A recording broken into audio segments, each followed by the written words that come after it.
Hello and welcome to episode 9 of Foster Care Uncovered with myself, Louise Allen, and the amazing Sarah Anderson. Did you know we're nearly up to 5,000 downloads? Not Yeehaw! bad, eh? It's So mad, keep isn't it? listening. Yeah. This week we're going to be talking about retention and how this is one of the most unrepresented and the most important Yeah. aspects of foster care.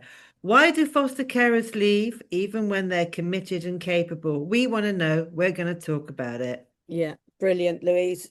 And we must. The episode's called Retention, Retention, Retention. And thank you for that lovely introduction of how I'm amazing. I think there will be a few who won't think I'm amazing by the end of the podcast. Um, I just wanted to stay as hello, everybody. Brilliant. And thanks so much for listening. But before we started, just because we like to stay newsy and up to date, I just wanted to comment on the debate that was going on in Parliament yesterday. And I'm on another one that does impact retention, actually. So yesterday was a parliamentary debate on staying put. It was organised, funnily enough, by the same organisations that created it, championed it for years. Listening to their debate topic, though, if you read it, you'd think it was a newly discovered problem. Like lots of foster carers are telling us that. I couldn't bear to listen, to be honest. I'm going to look at the transcript. I might get to listen, but I would just be screaming at the computer. All I could think of course, this isn't new, and I'll tell you exactly why. I was at the launch of Staying Put in London in, wait for it, 2014, 12 years ago. It was a big event organised by the Fostering Network, who actually were rolling out Staying Put. The children's minister at the time, who was it? Edward Timpson, I think. He was their big speaker. So after Timpson's speech, there were Q&As. And of course, this wasn't open. The questions were chosen in advance. People identified and briefed. And I was one of them. I might say I haven't been invited since. But when it came to my turn, I went off script, went a bit commando, a bit disruptor. I asked how foster carers were expected to afford staying put when at the point a young person turned 18, they were expected to lose up to 70% of their income overnight, while still providing full-time care to teenagers with high needs, bearing in mind nearly 70% of carers are full-time. It is their job. I know people would rather it wasn't, but that's a fact. So the answer is very polite, typical non-committal, typical politician. But what struck me most is that he looked genuinely blindsided, like this was the first time anyone had mentioned the reality about this policy. He actually genuinely didn't know they were going to lose 70% of their income. I hope he didn't, otherwise he wouldn't have been up there saying what he was. But it's not just about the money, is it? And again, nobody had read it. The policy itself assumes that 1 minute past midnight on a child's 18th birthday, they suddenly become a stable, independent lodger. No additional needs, no trauma history, just a new contract that says they can come and go as they please. That they are now responsible for housing benefit and handing it over. Certainly handing over money from their income support or whatever they call it now to be for rent, and they pay for all their food and toiletries, even though they're still in that same family setting they were in 2 minutes ago. Overnight, the care relationship is rebranded as a tenancy. It's just talk about care cliff. That's one of them. Anyone who's fostered or parented a teenager knows how detached and reality actually is. I remember afterwards I walked the room. I'd say to anyone that listened, have you actually read this policy in full? It's going to be a disaster. Who on earth wrote this? There's no way foster carers were involved, but usual deathly silence, and they move on quickly to the next person. Anyway, it's failed, basically. It's failed for 12 years. It has failed for 12 years, but it's not suddenly now they found out about it. They knew 12 years ago. They knew. Not because the principle was wrong. I like the principle. The principle is so important that children are able to stay in care till 21, possibly 25. But the economic reality and the way that carers were being steamrolled and ignored is just shocking. Anyway, it's never the institutions that pay the price or the charities, is it? It's always the children. Um, which, it's so hard to hear this debate. 12 years later, the same organisations, Fostering Network, Core and Bath, TACT, all saying foster care's telling us, as though this is news. They just discovered the problem, basically here to fix a problem they created 12 years ago. Now they're going, oh, we're doing you such a favour. We've brought this debate to Parliament to see if we can fix it for you. Fix what for you? You bloody well invented it. Anyway, as far as I'm concerned, children, young people and carers don't need that kind of leadership. I don't know Could what you not agree think. more. I could not agree more. When you talk about 12 years of failure and denial, that's 12 years of young people's lives that are now in their 20s and Yeah. struggling. I think that sometimes when I hear you talk and I think about their modus operandi, it feels like gaslighting. If Mm, you start something and mm, you know that's dishonest, you know mm, that your intentions are not for the target audience, which is our young people, and mm, you know that, mm. and you are prepared for 12 years Yeah. to carry out a function which is failing. I have teenagers, and I have my own teenagers, my Mm. birth sons. I'm not going to say to one child, "Oh, you're now my tenant," No. and my other children, "You're still my child. You'll Mm, still be here," and because the whole dynamic will change. It's absolutely insulting, mm. and I think enough now. I feel quite strongly that we've allowed we've allowed them because we didn't know. And I think, one of the beauties about this podcast is that we're raising awareness Yeah. because people simply didn't understand the Mm, MO, the modus operandi of these people. But mm. my goodness, do we know now?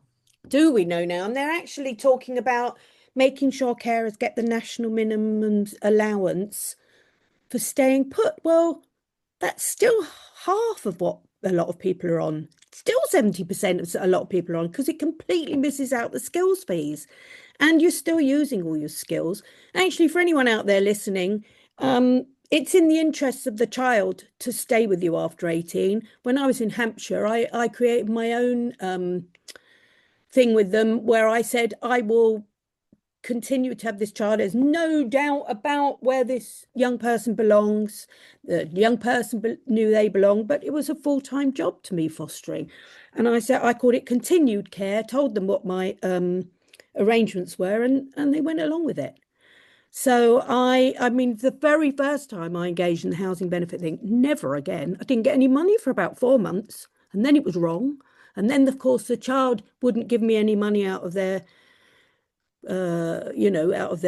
benefits, which they're supposed to give you like £30 a week towards rent or anything. That never happened. And that caused a bit of friction, to say the least. Well, did cause friction. So it was a complete disaster. So from then on in, I had several young people that we've kept to 21 and we've called it continued care and we charged them, I think it was about £600 a week. So anybody out there, join Foster Wiki and I'll help you do that. We will help you do that if we can, because we keep it child focused, keep it young person focused. There's no other support out there that is cheaper than that for our young people. So, and it certainly doesn't give the same results. Anyway, I'm Thank sure you. lots of people hate me for saying that, but there you go. So, intro. Right. Retention. So, we're talking about this today because there's a government announcement pretty imminent on their new plans for foster care retention and recruitment. And if I'm being brutally honest, and you know me, it's what I do, I don't actually think they're new. No, I think these decisions were made in backroom deals a while ago. This is nothing new. no, we both think that, don't we? Yep. I'll do my little piece and then, yeah, I need to expand on that. Here's the kicker, actually. We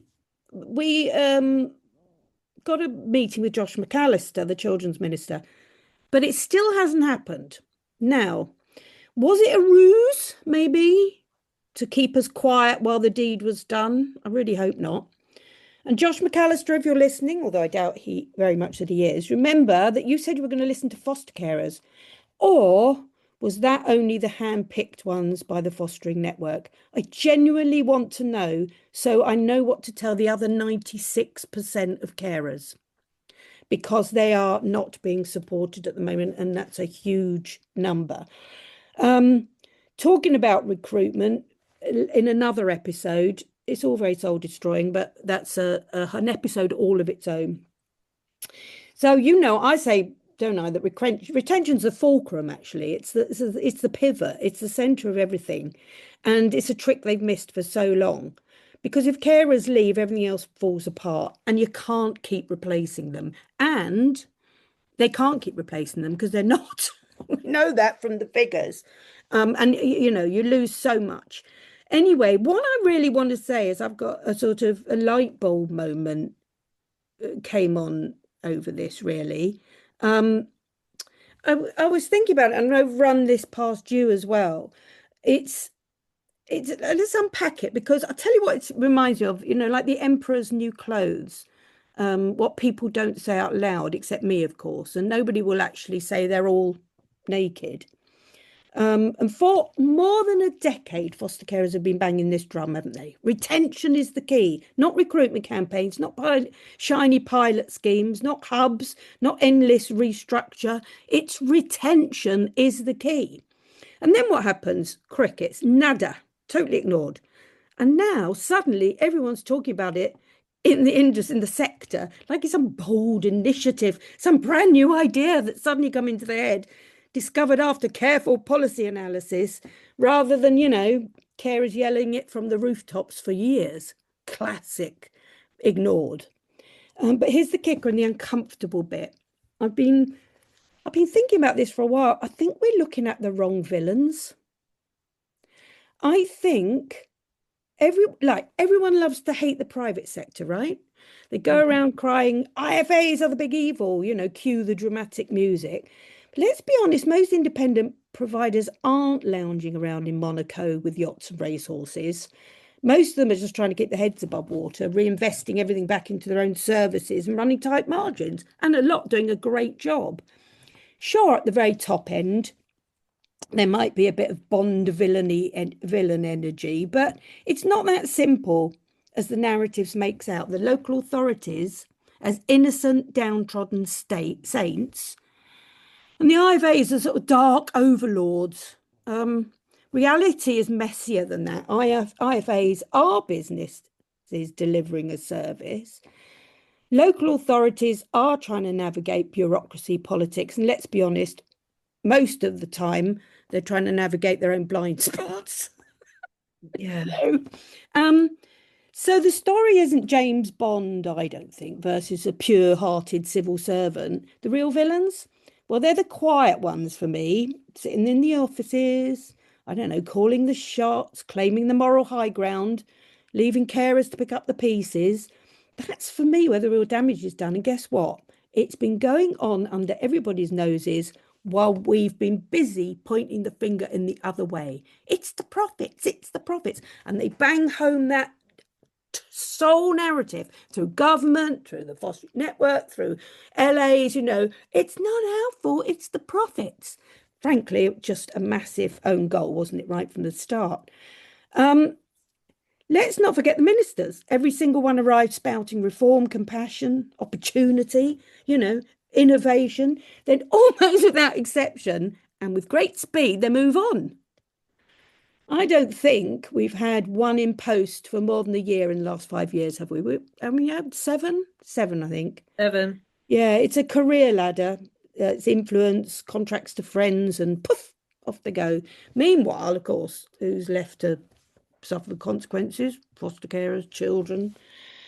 So yeah, retention's a fulcrum. Without carers, there's no system. But without a system, there are no carers, no committees, no reports, none of them.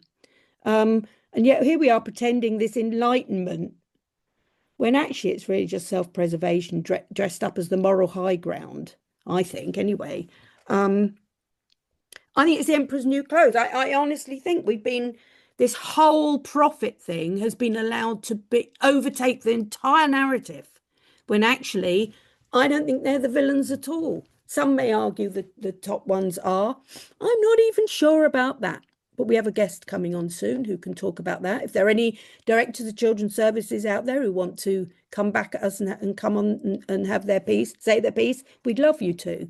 But I think that, there are more villains in this than we make out. What do you think?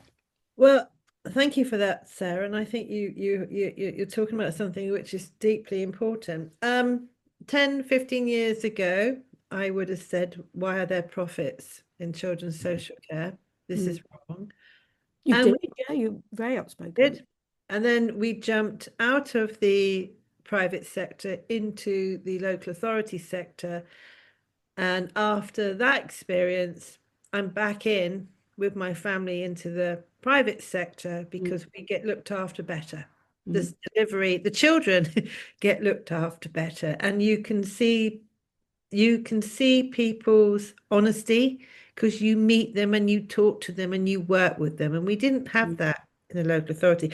I was sort of smiling to myself when you were talking about children's ministers, because there have been a few.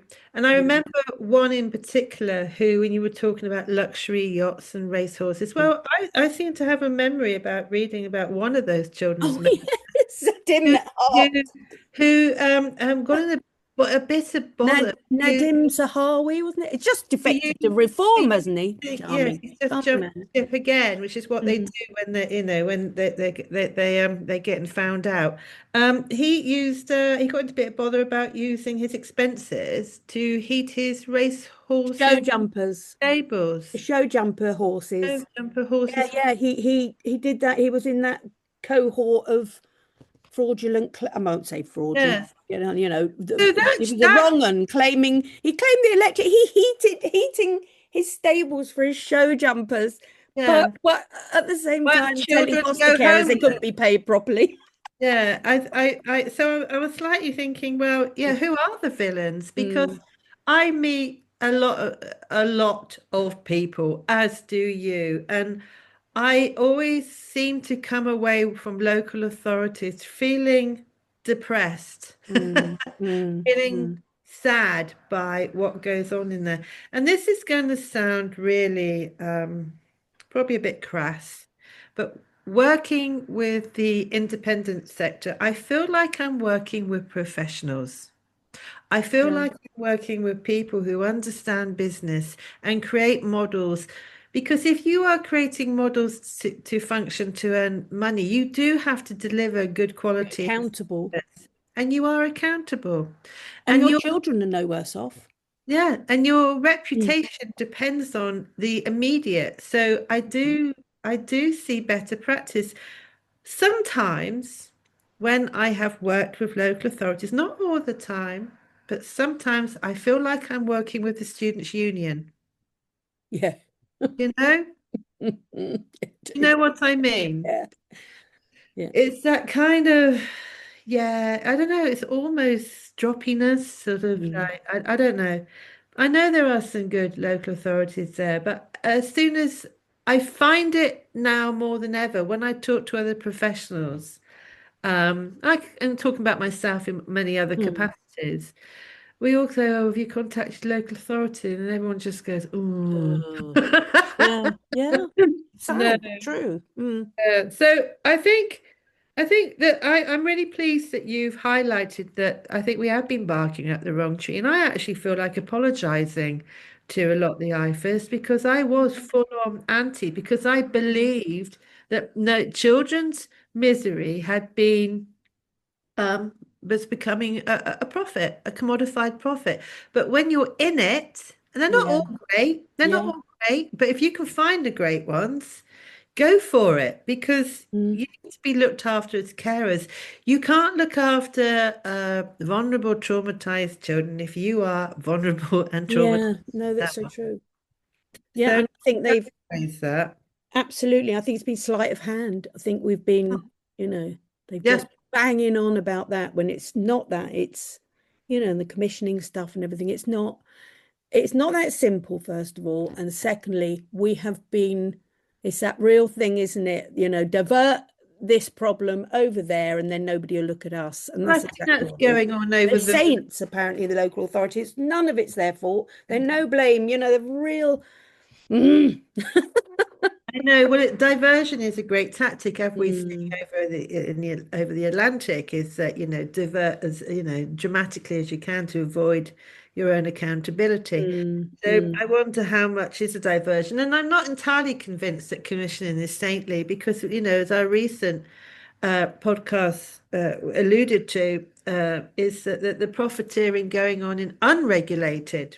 So Mm. how have we ended up with unregulated residential homes? Are we going to have unregulated foster placements as well? Illegal, you forgot, yeah. Yeah, totally unlawful. So it's interesting, but let's move on. Yep. So looking at retention today, and we want to look at a couple of examples of how this is being done across the country. I remember foster carers saying to me, when we wanted to be foster carers, we stepped up because we thought it'd be really good. We had our own children had moved on, and we had space and we had time, and we have the experience, all the qualities you need, and they were good people. And they said it felt like this, that when they responded to the marketing of their local authority, this is local authority, they went through the process, went through the Form F, and they stuck with it because they had the time to stick with it, and and they kind of, I think, if you're busy, the Form F is just a nightmare. If you're not busy, the Form F is still a nightmare, but you kind of you can rattle along with it a bit better. And We've they done, of course, a podcast on the Form F if we've done anyone that. wants to listen to that. Yeah. Mm. So they get to the other side, and this is how they described it, and they left after a year Yeah. because this is what they said, and I think many foster carers relate to this. We were sold a five, possibly six-star hotel. Mm. We were told that we were going to be supported, that there would be ease in our lives, that we would receive regular funding, we would have a good network of people, we would have all this stuff. In reality, we were sold a rip tent by the motorway on a Yeah. rainy day. Yeah. Yeah. And that's what it feels like. And I so relate to that. Yeah. What you believe to be fostering when you start, and you're led to believe is foster, and missold actually quite a Yeah. lot. When you get into being a foster carer, and you've been through all that, so you think, well, I might as well try it out and stick, Mm. because everyone's telling me it will get better, stick with it. There's a message in there. And then you feel so cheated because then you feel guilty that you feel cheated because this Mm. is all about the children. But that's when the attrition really builds up. Yeah. And because you are there, and it seems like the ones that do hang on by their fingertips are treated appallingly. But I wanted to go on and talk about a couple of examples. Now you're going to talk about not. I'm going to talk about Nottingham. I think you're going to talk about Somerset, aren't you? Yes, I am Because going they've to. just come out with their new, fantastic offers on retention. Grown. Yeah, I'll read through that. Yeah, why I am talking about Somerset is I'm gonna because we fostered with Somerset, and Mm. this is our personal experience. When I talk about them from me, not the facts, this is my personal experience and my Mm. personal observations. Mm. Need to make that clear. However, however, we have one of those WhatsApp groups. You know the WhatsApp. Oh, yeah, the ones they try and close down. Yeah, yeah, yeah. They try and close down all the The chats. LA Stasi, they're on it. You They can are. only have And one of they those if you've got a social worker in there. Yeah, of course we don't pay any attention to them anyway. Children, don't be naughty. I know, stop it. So Stop it. it was, yeah, it's interesting. So I want to talk to you initially about what is being publicly claimed in foster care numbers. Now, for Somerset is broke, okay? It's really broke. And this is unproven. but I have a theory that the more broke or bankrupt the local authority is, the bigger the spin. The bigger the Yeah. spin, the harder the reality for foster care. Mm, mm. Because they have this notion that they will recruit by whatever cost. And I don't mean financially, I mean No, what they are. As story long they as you've got a spin. pulse. Yeah. And we don't want just anyone, we want the right people. So Yeah. their publicly claimed foster care numbers at the moment, it says that they have 150 to 200 carers. Mm, After a deep dive into their in-house documents, there are fewer than 150. So there you are. It's like going to the mm. doctor and they're asking you how much wine you drink a Yeah, week. I know. How much you say, oh, I Oh, only had the a food glass. limits. I had a glass at the weekend, doc. So there's a clear gap between the PR figures and the operational reality, Yeah, and that's isn't there where it always? gets dangerous because people aren't stupid, Yeah, not stupid, and you get it's like that rip tep thing. You get there, you go, well, so all that was rubbish then. yeah. A strong indication of managed or inflated presentation to avoid reputational damage, when actually I feel that it goes the other way, that you create reputational damage by not telling the truth. Yes. Wherever Yeah. you work with children, you only need to tell the truth because Yeah. wherever you work with children, they are not commodities. They are not little bits on the conveyor belt. You can't put a spin on them because they are their own individual Mm, universes, mm. and they will tell you what is happening anyway. And what they also forget when they put the spin on this and they fail children, they grow up.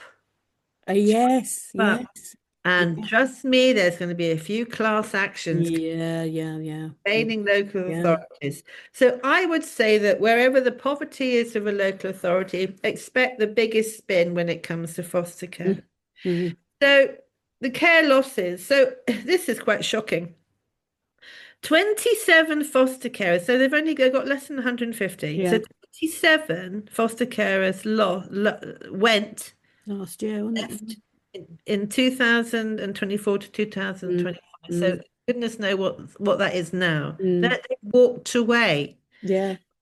Council confirms this equates to around a quarter of its fostering households lost since And of 2020. course, you can double that because you know that they don't tell the truth over their Yeah, well, data you're as back well. to I your mean, doctor by all telling means, prove why us wrong, but so that's not good. This mirrors a national decline, but Somerset's handling of these issues are interesting. Mm, Why do foster carers leave? When I worked I never knew what I was working with, or for Somerset County Council, and there's something in there. Um, Can I ask you a question, Louise? yes, Why did you leave? because we felt bullied, unsupported, and the children were unsupported, and we felt like I said, that we were working with the students' union. Mm, yeah, fair enough. Um, so yeah, that's why. And I just when I try and worked with them and try and advocate for children, it was just a sort of complete shutdown or denial, and that's really unhelpful when you're Yeah. trying to get the best outcomes for the child.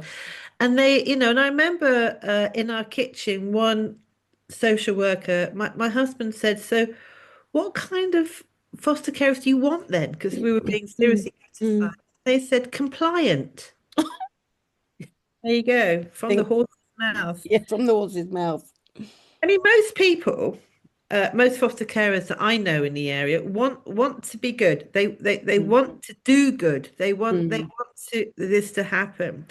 But the problem is that the system itself is so hard to be in. Yeah, It it feels especially if you're a painful. newbie, and also you're not given any information about your role on purpose so that you don't know what underpins your role. And you certainly don't know what others underpins others' roles either. No, and Like mushrooms, aren't they?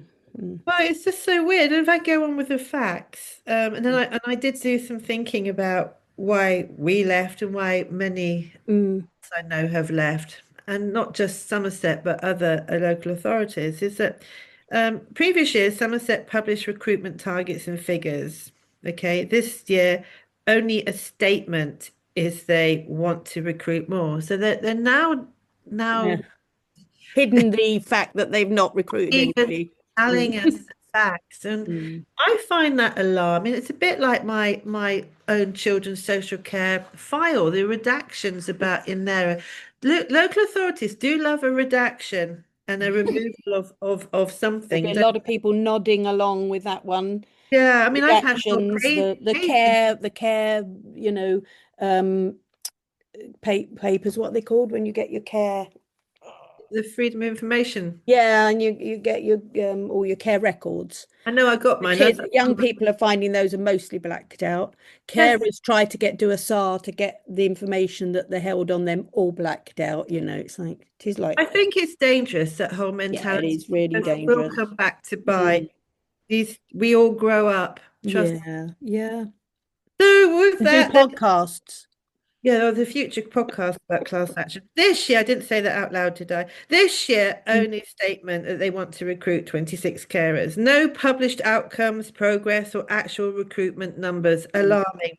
The absence of data itself is the story. Transparency disappears when numbers are poor. And I found this in mm, other aspects of Somerset. And I have to be honest with you, is with regards to things like county lines, yeah. is that the amount of reporting that goes on, and then the amount of recording that goes on Mm. is a different world.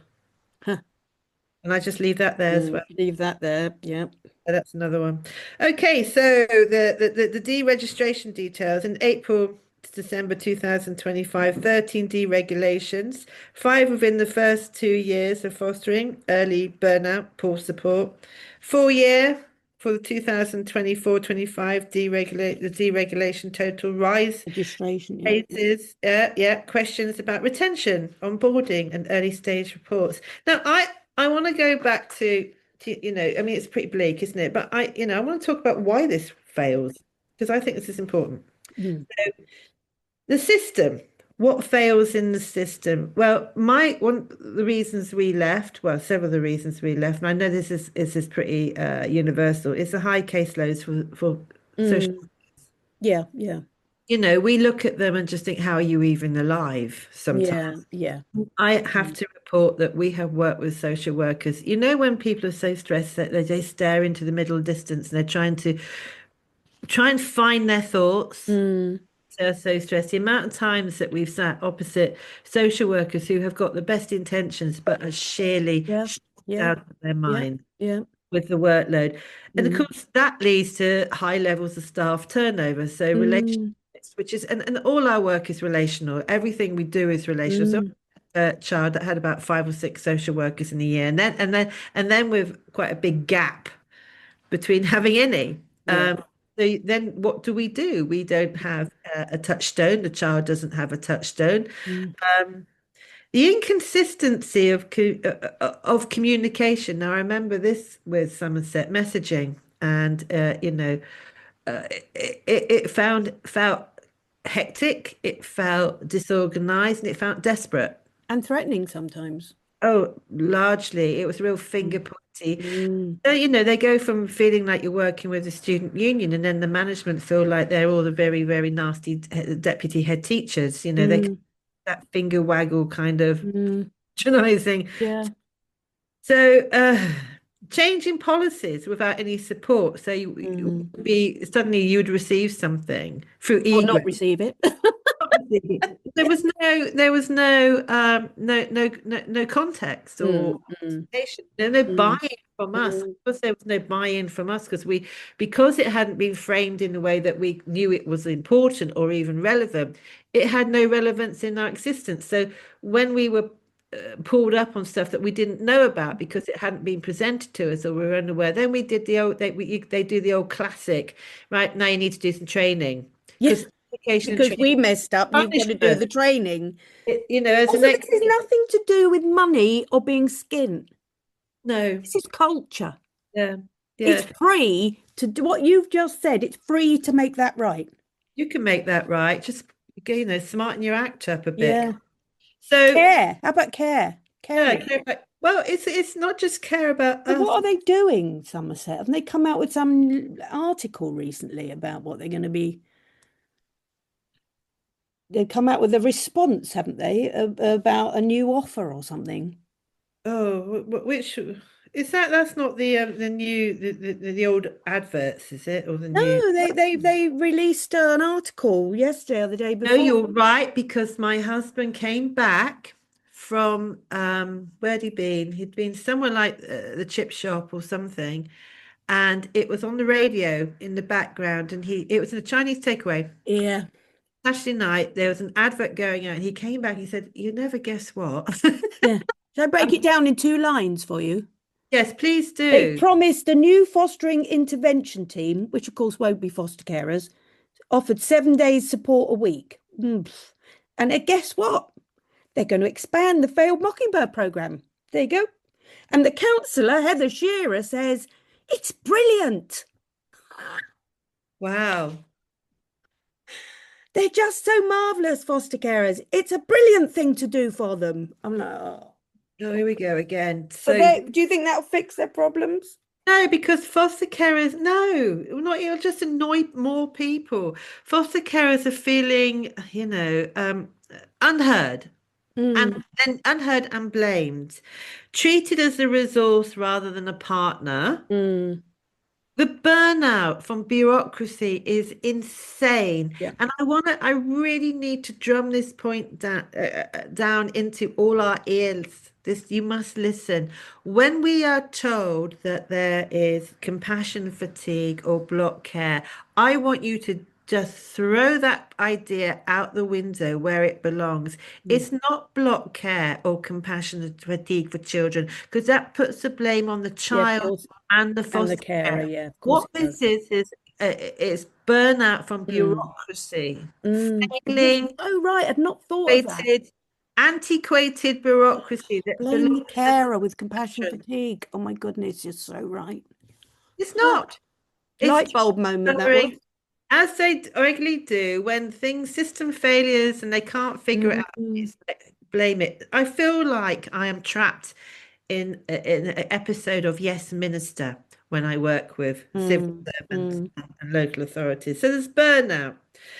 Fear of speaking up because of repercussions. We all know that. And I can guarantee that most of that 27 people, and I know a lot of them, left because they just, every time Yeah. they said anything, they feared allegations. Mm. That's why carers leave. So how does that And you statement? know that's a fact because you have your lovely WhatsApp group with all your I Somerset do, and I still friends. have that lovely WhatsApp. Yeah. I certainly do, despite, I and saw I they wrote, rolled out Roger again. poor Roger, yes. Let me explain Roger. He's a very nice chap. He's an ex-RAF pilot, and he's in his 80s. And he's used in a lot of adverts to help recruitment for Somerset foster carers. What a Right. nice, Where do quiet I way to start? spend your retirement. Where do I start? Personally, if when I reach the age of 80, which I'm determined to do, running around after children of any shape, size, or form is the very last thing I will be doing. That will not be happening. So, and also we have relatives in their 80s. Your energy level is not quite what it Oh used to be. no. You probably have arthritis. You might have the onset Mm, of dementia. Who mm. knows? In your 80s, and I felt this was wrong on a couple of levels. Firstly, Roger seems like a really nice chap, and he's a widow, and Yes, he can we make that clear? It's not personal. no, it's not personal But at all. he is out there selling their wares, so he has put himself on a public platform, Yes, so you you know. kind of, and he is very nice. He comes across as lovely, but who are these children that could live with an 80-year-old I single think he's male? 86 actually or something. Who are these children? Because Yeah. I run myself, I mean, they run me ragged, Mm, children. They do, mm, they run you ragged. And what mm, about in the night when they've absconded? Is he going to be driving around Somerset, mm. alone, Think vulnerable? estates. Mm. It's crazy. So in my little WhatsApp group, which is Mm, little, I had so many people comment on that advert. mm. saying, I can't repeat what they said because it's rude, um, but totally justifiable. So that's strange.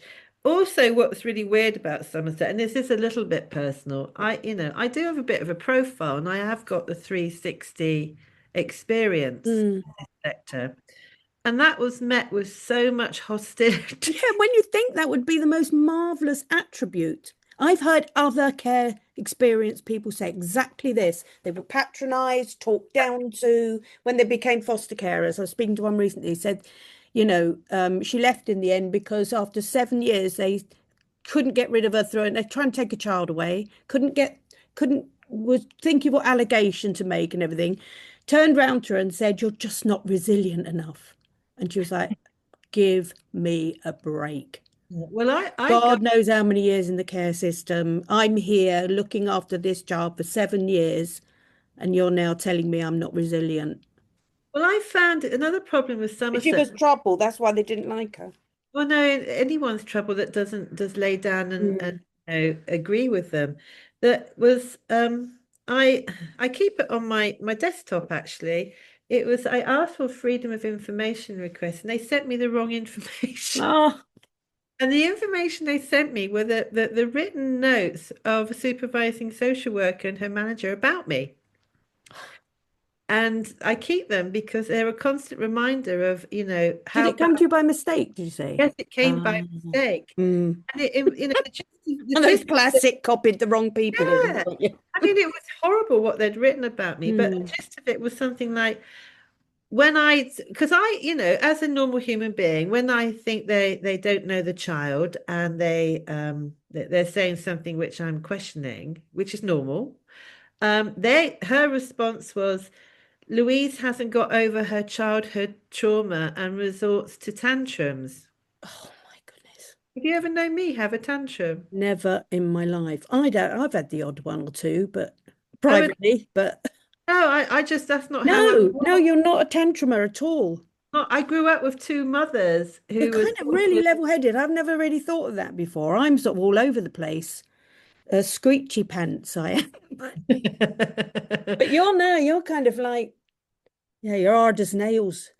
I am hard as nails. I'm pretty tough and I'm pretty, I'm grounded. I'm Yeah, very you are grounded. grounded. Yeah. So when I read that, I just thought, hey, are they bitching about foster Yeah. carers now? Yeah. Yeah, and I think they are. And I think this is why foster carers leave. And I remember Mm, going to training sessions, and like when you meet a foster care, you go, "Ooh, mm, hi, and you get mm, on with them. And it's so lovely mm, to get on with a fellow foster carer. mm, And they were straight in, literally up to us. We were in the car park while we were trying to say goodbye. And I go, give us your mm, number, let's go out mm. for coffee or whatever. Because you want your network, but you want Yeah, your yeah. Your network, own network, your own own chosen network. network. Yes. Not Yeah. a forced one, your own No. network. And they came up and said, what are you doing? Why are you doing that? And I said, because we're going to go out for coffee. Where? When? Their Oh, level of I urgency, know. The level of control is outrageous, isn't it? it really is. So I think, yeah, that advert, and they use a teddy bear a lot as well, which is awful. But so I don't know. I just think Somerset, like I would equate bankruptcy, poverty of Mm. a local Yeah. authority. And them getting it worse than ever. They're going in the worst direction ever again. Yeah, well, they don't listen, and Mm, I have felt a lot of hostility from. mm, But I know it's not just me, which is why we go. You don't work. They cannot take, and I think this is just the council. They cannot take other people's ideas on board. mm. They close down. It's very Yeah. peculiar, and Especially if they're foster carers. it's not helping the children. And Mm, I know that a lot of people have come and gone, so they obviously thought the same, managers, mm, staff. But I wish Somerset would, do better. But I, mm, I, I can. I would like to do because our children really, really matter. And if anyone in the area wants to talk to me independently about they'd like some advice, mm, and do contact me on my email. You can find it mm, on the website. Because I'm not employed by them. But I do. I remember the trauma of trying to navigate mm, the system because the goalpost changed all the time. But if you do want some advice about becoming a Okay. foster carer Yeah, or transitioning, absolutely. transferring, Yeah, give me an email. It's Louise at louise-allen.com. But yeah. I care And the about same goes at this end as well. They can contact us at Foster Wiki. there are There's increasing so many good avenues, aren't there? I mean, this leads us on to my one as well, doesn't it? yeah, Especially that not listening. Um, yeah. and the other thing is we are calling out we are naming people and local authorities this week. And we had a discussion about it, didn't we? And said, oh, should we name them or should we, because in the back of your mind, even now, though you and I are in the positions we are, you're still that foster carer, slightly worried that someone's going to be after you. It doesn't ever really leave. And Well, child from care change, and yeah, and yeah. the power of the local authority, etc. But then we decided, didn't we? It's time to start bringing people out the shadows because the longer they stay there, the more they will continue. So I wanted to speak about Nottingham Council. Um, Firstly, Nottingham's Ofsted track record, to put it kind of into perspective, is pretty grim. Last inspection, they're inadequate mostly, and a bit of requires improvement. Staff turnover high, training and support for foster carers patchy at best. Recruitment is so weak, it's affecting their ability to place kids locally.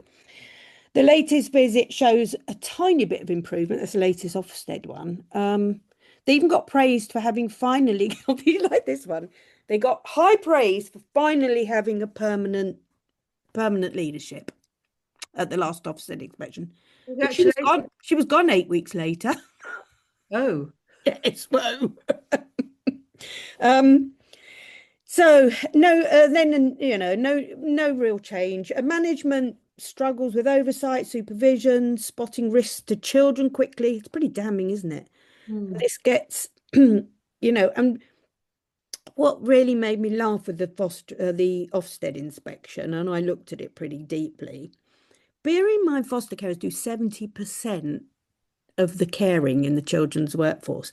Ofsted had 58 points that they raised. The word foster carer was only mentioned once in 1 point. Gosh. Anyway, so here's the scene on Nottingham. I actually had a meeting with them very recently about a new model that we were rolling out with a very experienced consultant, sort of, the other side of the sector.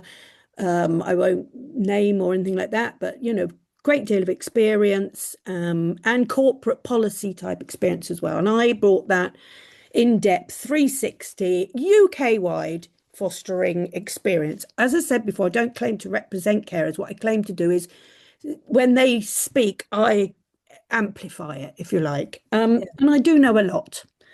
And I've paid for that more ways than one. So we took this new model, and we took it to the I can't remember which directors it was then because they keep changing, don't they? Probably was this new one as well, because actually I think she's was there already. Anyway, correct me if I'm wrong, Nottingham.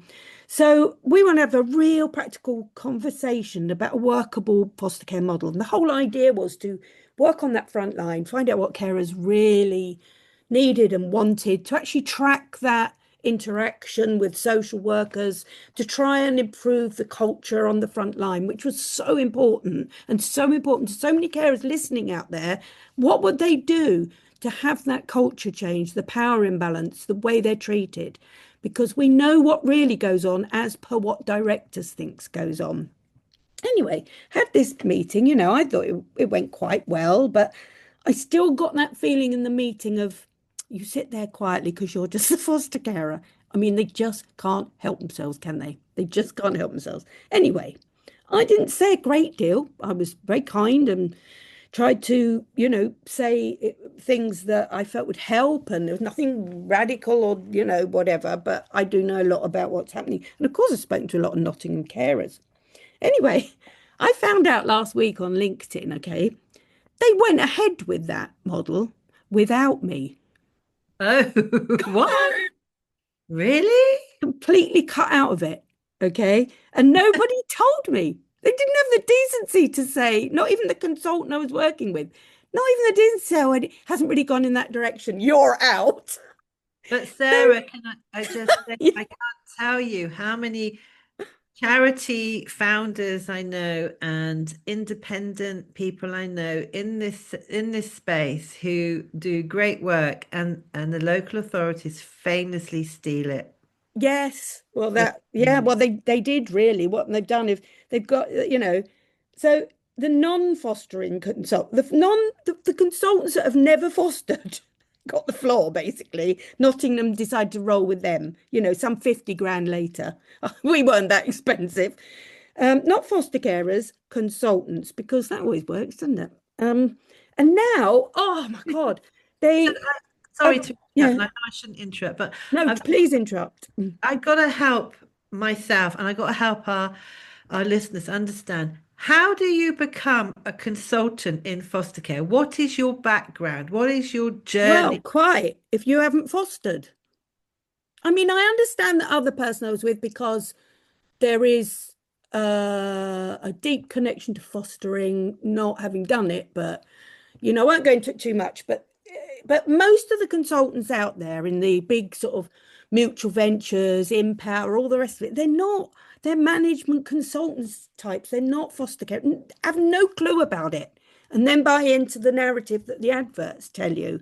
But now, what was really hurtful was they were gloating and virtue signaling and congratulating each other over this new fantastic approach, plastering it across LinkedIn, with all the usual buzzwords. Isn't this brave, innovative, psychologically safe, empowered carers? It's like corporate bingo, isn't it? Bing! House 99. Cringing. I'm cringing. Bing! Um, They make it sound revolutionary, except of course it's not. It was the same old stuff, dusted off, wrapped up in consultancy speak, and it won't work. Of course it won't. Even though, of course, you're going to get Nottingham carers who've been to the first consultancy. Always happens. Remember Devon happened there. Yeah. Gone to the first consultancy, say, no, it's fantastic. They're all on our side. They really want to work with us. Just dears, give it a couple of weeks. Um, cynical I am. Anyway, so they helicopter in the consultants who've got zero fostering experience to collect feedback. A few carers, and I think it was probably about less than half the workforce, have a little discussion. And then a LinkedIn post goes up about how relational and revolutionary they are. And of course, that's not a foster carer audience they're playing to on LinkedIn, is it? They're Mhm. preaching to the choir. Yeah. It's sort of, I don't know, and then they think, boom, job done. But I do want to, meanwhile, the carers who actually know stuff and have an opinion, sidelined fast, kicked out. Anyway, um, so now, of course, it ensures they've got more control over the foster carers support than they ever did before, because their new innovation is hopelessly unindependent. All the support we have, they will promote fostering network and foster talk because they own and control them. They've got them in their pockets. The national minimum standard says you have to provide independent support, but that's 22.12, but it's very misinterpreted. We've been working with the government on that. But if you buy it in, it isn't independent. They've got total narrative control now, even over what says who to whom. So it's arrogance and ignorance, really, isn't it? I don't know, wrapped up in a shiny bow. But I would like to tell you what these LinkedIn posts said. So let's have a look. It says the post went like this. Okay, ready. Yeah, I'm ready. Today, I had the privilege of joining some of our incredible foster, this is a director, foster carers and social workers to talk about fostering in #Nottingham. Privilege, there it goes again. I hate that I've got the word. privilege to driving you Um, into the ground, to making allegations against you. yeah. It's all such a privilege. Privilege, stop it. You treat carers like rubbish, you destroy the workforce, and now it's a privilege to meet with them. I mean, that's gaslighting, isn't it, at its finest? And it gets worse. Do you want worse? How about this one?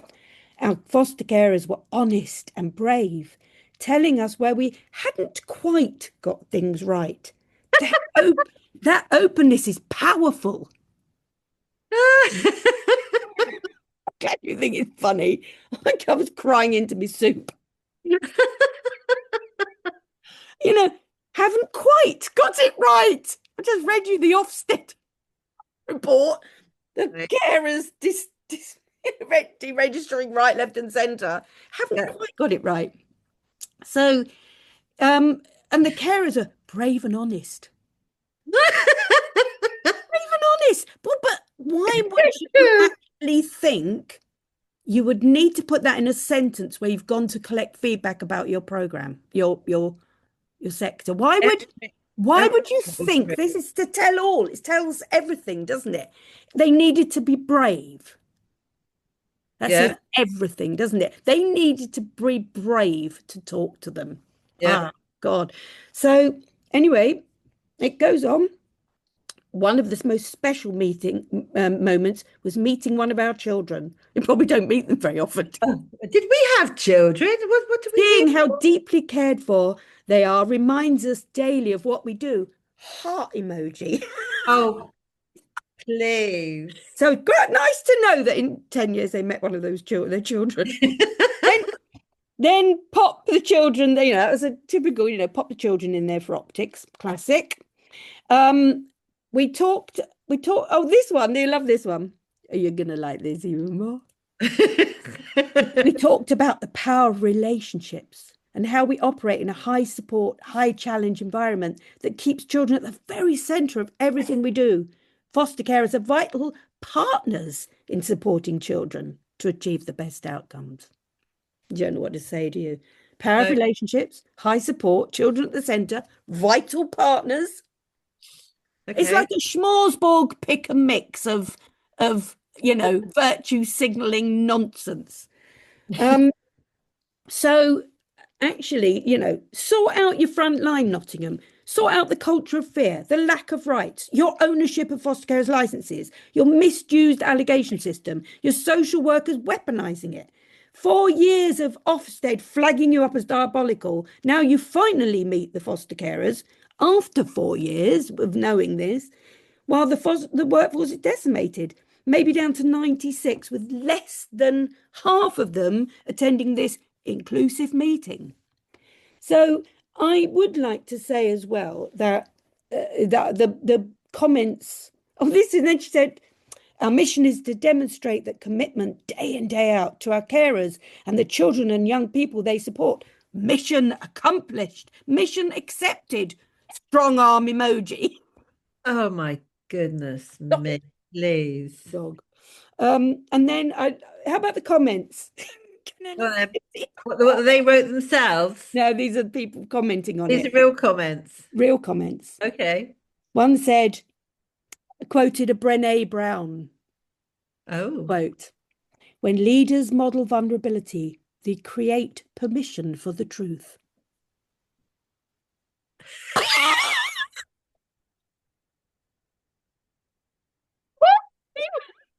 Asking your workforce for what improvements they need is not vulnerability. It's basic listening and improving. It's like sort of their job. They've gone away going, lessons will be learned. It's vulnerability. What? Vulnerability. That's their job. They're leaders. Their job. Oh, so anyway, the praise kept coming. The day was very special. Thank you to you sure they didn't write this themselves? Yeah. So the name of the director. Our carers are amazing, and they were able to speak up in a safe space. So that's a member of staff. You literally removed the only true foster care consultant you had being there. That's really keeping it real, isn't it? More control, more power imbalance. Safe space. Can they hear themselves? That the carers need a safe space. They're actually admitting that it's not safe. Yeah. Total admission that it's not safe. Yeah. I mean, no doubt rub their hands in glee and think, well, we're well shot of her now. But you know what? There's the blunder because they're back where they started, probably 50K lighter at least. Yeah. All these consultants they brought in to fix a problem, the problem of foster carers, back to square one. There's no point in me not speaking up because they weren't going to have me anyway. What do you say to all Oh, well, I'm a bit speechless actually. But I know. Well, this is okay. If I were them, and I have to do this sometimes, I have to try and put myself in someone else's shoes. Now, if I was the director of children's social care, and I was a career director, and I was being paid by a local authority with a gold standard pension, and I had my eye on retiring at, I don't know, what is it, 63, and for foster carers it's like you retire when you are dead. But it's like how would I do this? This is all about PR and spin. But you see what's happening, I think, with the local authorities is that they're becoming increasingly out of touch with how informed people are Yep, that's very true. and how Foster they, carers are, yeah. yeah, and how they forget that we are also people, that Mm. we understand social media. We understand. I mean, you've just read comments which have been clearly edited, and that was from a member of staff.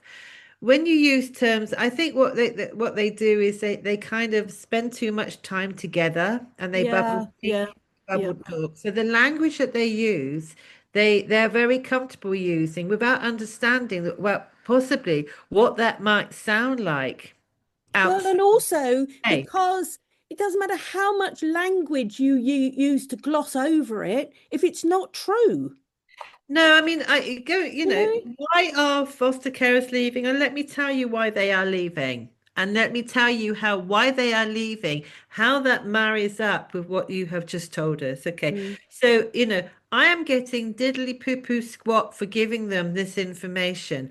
I am giving this information to all the local authorities and all the providers who are listening, and I am not being paid.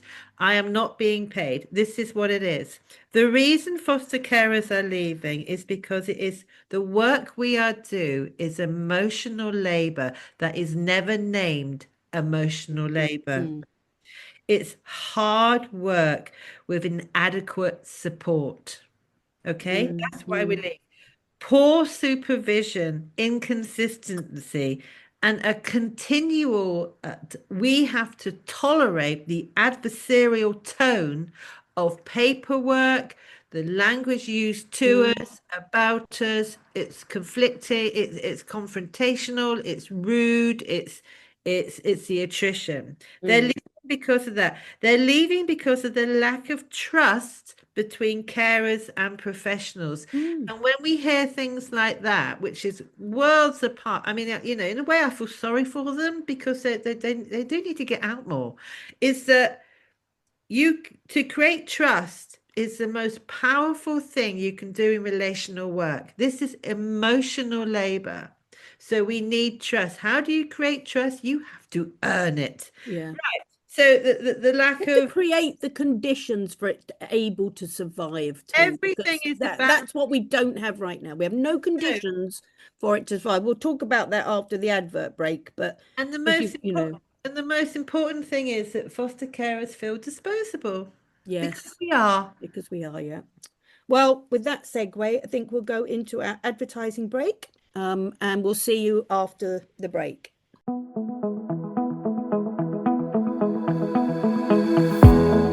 Right, are you a brave leader? Because we revere brave leaders and they have never been more needed than now. Brave leadership, I mean, really brave leadership is more than that. It's actually a window to real. Let's face it, right now, everything feels like it's failing. I know we've highlighted that several times, haven't we? Over the years, you've only been offered a couple of choices, well-known support organisations, well-known hub, you name it. And expensive, cumbersome hub models, which, let's be honest, have failed over and over again. And nobody talks about it. Government funding is scarce. You know what they're offering? Hasn't worked. And you're not looking for more of the same. Maybe you're a brilliant leader in the private sector. You might not place children directly, but you know that foster carers are struggling. You see them leaving, placements breaking down, teens ending up in residential care. And you know that the system is relying too heavily on expensive settings, putting pressure on everybody. Well, we can help. We can. Introducing our new Starling model. It's powered by Foster Wiki and the National Foster Carers Qualifications. New as a model, but built on decades of knowing what works. We connect and support both you and your foster carers. Giving children better outcomes, better life chances. We help with recruitment, fast and safer assessments, widening your pool of applicants. And stopping 70% of them from withdrawing from archaic systems. So if you're a brave leader with real vision, reach out to Sarah at sarahanderson@fosterwiki.com.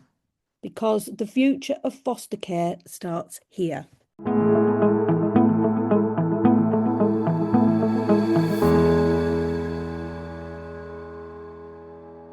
Hello everyone, welcome back. Section 2. We're going to have to be a bit quick, Louise. Of course, we've gone hopelessly over time as usual. I'll make it quick. You've already done what the issues are because we've come to this kind of what's the answer thing. I just want a quick run through Mockingbird for those who don't know and haven't read the stuff I've written before. There are articles in Foster Wiki about it because why do we keep going back to that? You know, people might say, oh, stay in your own lane, you know, do your own thing. But this is our lane. They're all over our lane. And you've got to remember that Mockingbird, run by the Fostering Network, gets 100% of the government funding, and it operates for just 4% of the fostering workforce. So if you're one of the 96% out there listening who, let's face it, don't want to do Mockingbird, you know, you don't want to be forced into it. We're having quite a lot of that going on at the moment, and carers are saying no. And of course, that's making them vulnerable, isn't it? They've got their own networks. They don't want to do Mockingbird. It is mocking, isn't it? They're all mocking us. We've got to, like Louise said, there's a sneaky suspicion that those backroom deals are already done and dusted. That new retention money is going to Mockingbird again. And, you know, even if it's got more money, it's not going to move that down much of 4%. Now at that 4%, you've got to remember that 1 or 2% haven't worked. And don't think for a second, so throwing more money is not going to change that dial much. So there'll still be the vast majority of you out there unsupported if you're a foster carer. People know I campaign on this, but let me be clear, it is not personal. It's not about businesses, not about taking sides. It's about systems, structures, most importantly, the future for our children, okay, and the people that care for them. So here's the thing. Mockingbird, originally a US program, running over 24 years there before it was licensed to the UK to the Fostering Network. Been here over a decade and was supposed to be groundbreaking. Yet its reach is tiny and its impact surprisingly limited. It's the darling of the government, and I can't work out why, but it might go back to episode 2, of course, with Joe Hanley. Between 2021 and 2023, only 430 new foster carers joined Mockingbird. That's out of 55,000, remember. So those are kind of numbers. It's dropping the ocean. The structured hub model has its own problems. Hub leaders end up doing extra work, organising support, offering emergency placements. They burn out, don't get the support, usual things. Work that they end up doing work that the agencies are handling. It's one of those things, your favourite things, about how it's transferring more work onto the foster carers. The government oversight, very narrow. They've done a report on Mockingbird and a research thing or whatever they do, a paper. And I did say to them, have you read it? And they have read it, but even I think the government agree it's not that good. Anyone can look it up. Because what's totally hidden is where it doesn't work. And I know you've had a few stories of that. So in short, Mockingbird works for a very small group. I'm not saying it doesn't work for those that it works, but you're probably down to about 2% of the population. And we certainly shouldn't be throwing 100% of the retention money behind that. But I got a feeling it's about to happen. So we're going to keep investing public money. We need to be more equal, proportionate, inclusive. We need funding and support that reaches all carers, not a tiny slice. And it's got to be independent peer support by their own organisations. That way we'll retain the best carers.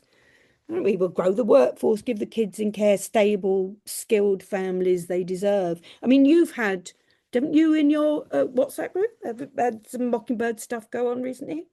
Yeah, yeah. Well, there's a lot of conversation. And I think I'm gleaming that local authorities are contracted into this for a period of time, and that's done by their commissioning teams and obviously through the voices and of their management teams. Mm. But a lot of the social workers don't even know what it is. Oh, it's Um, mad, isn't it? so social workers don't know what it is. And I was recently at an event where I was sort of like, after the event, you're hanging around, Mm, listening, chatting, and the social workers were talking about Mockingbird.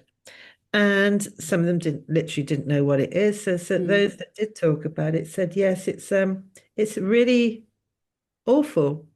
Ugh, It's awful because in their experience, the foster carers who run the hub, yeah.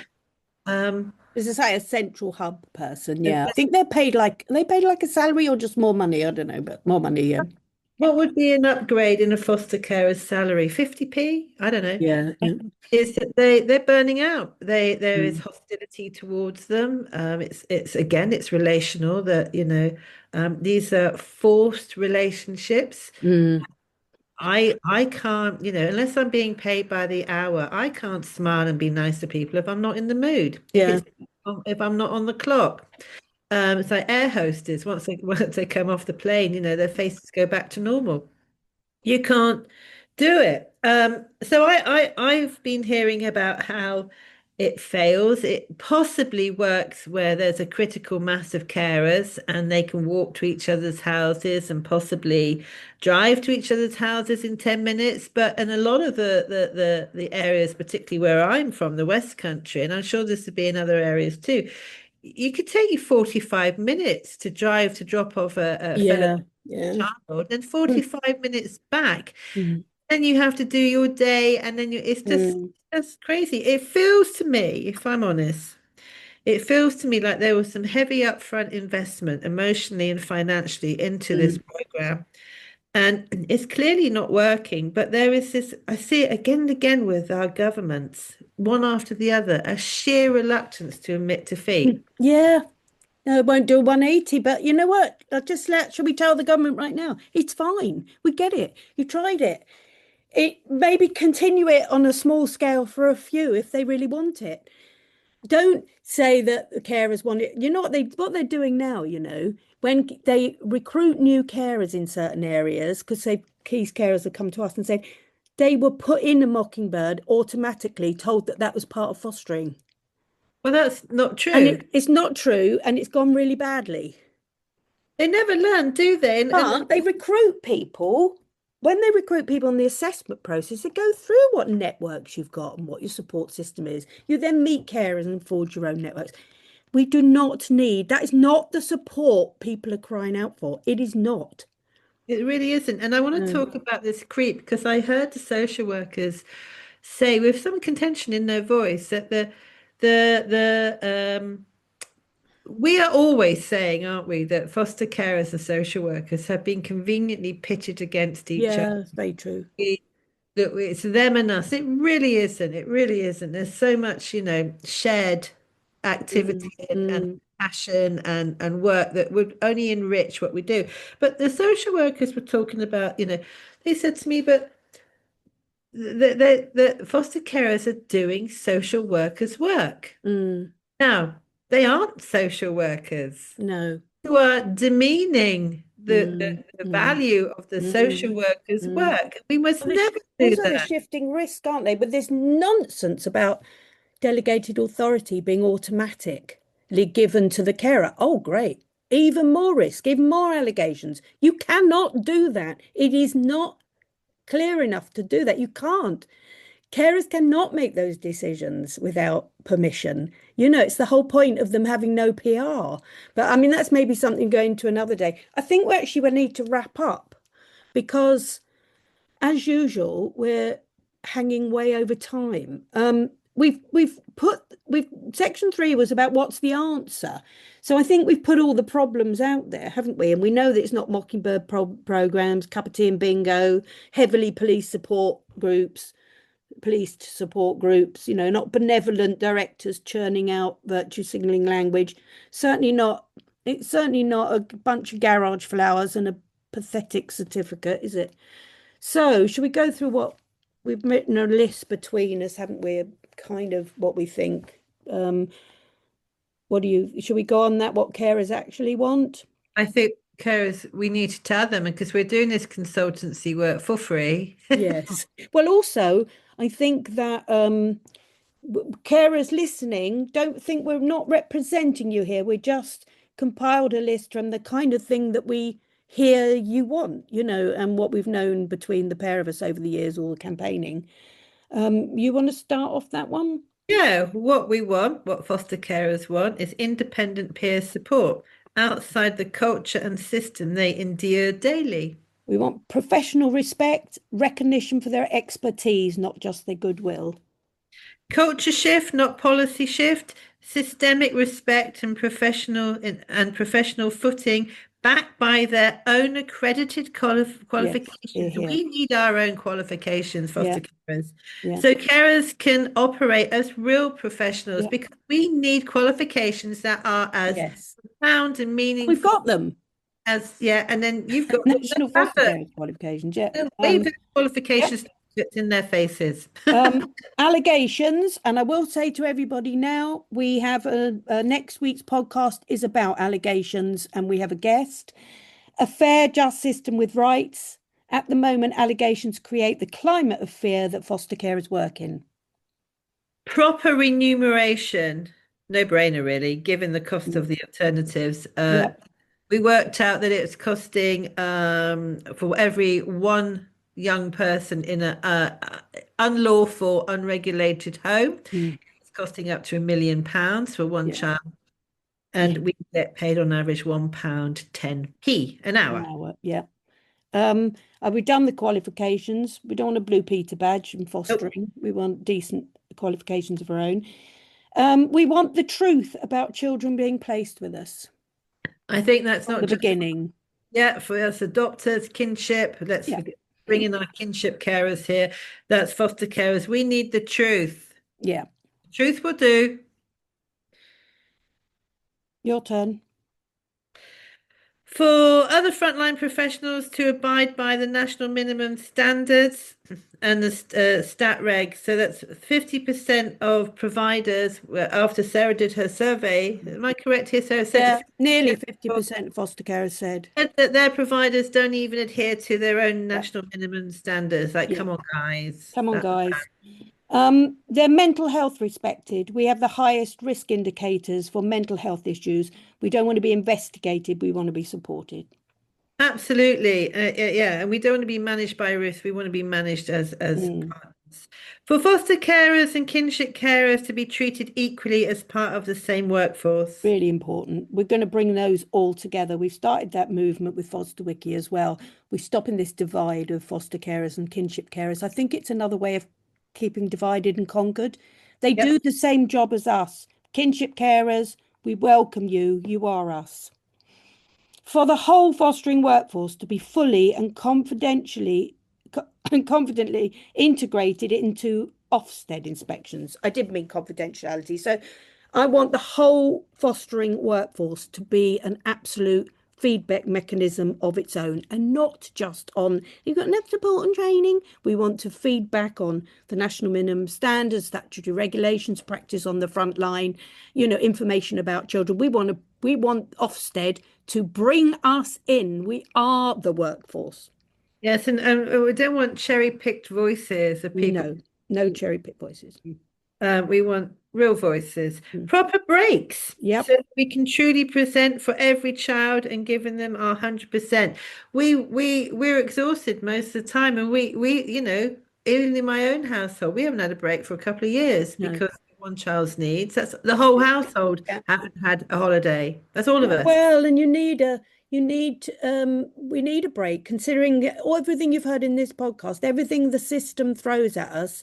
It's not a break from the children, it's a break from all of that. And actually, the only reason there isn't, they've done Mockingbird, try and put respite back on the carers. No, and it might happen with the later on in the year if we get workers' rights in the Supreme Court, then we'll be legally entitled. And the only reason respite hasn't been in place is it's never been legally needed, so they've never put sufficiency in. And then there isn't any, and it's just a bloody nuisance if you want it. So they make up all sorts of excuses of why you can't have it.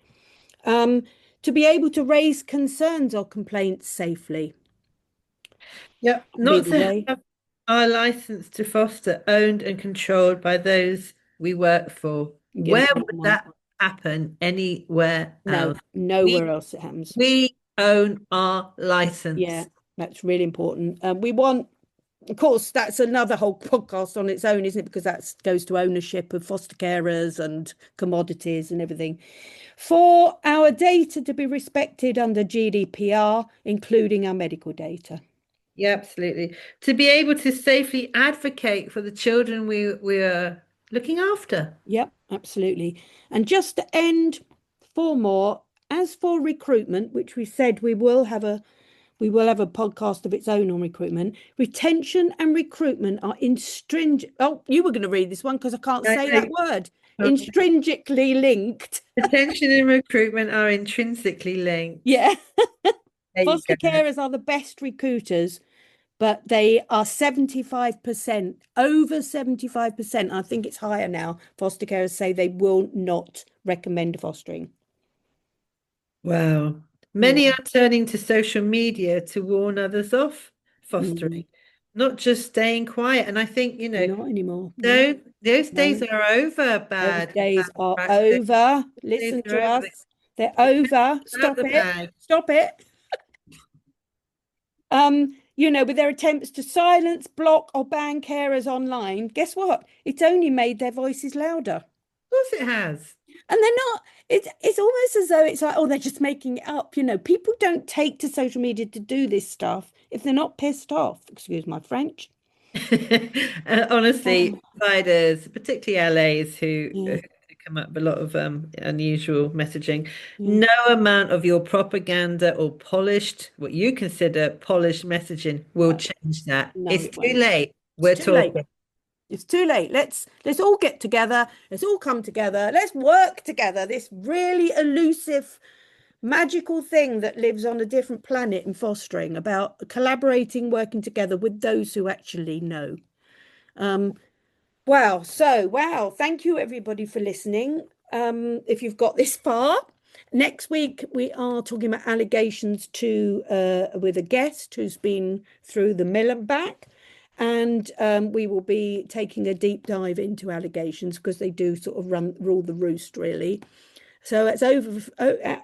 Goodbye from me. Over to you, Louise. And thank you again to our fantastic, gorgeous listeners. We're here for you, foster carers. We're here. Contact us if you need any advice and support. We're here for you. We've got your back. And we're also here for the sector. We might be giving them a hard time, but we are here for you if you'd only listen. On that note, bye from me. Bye.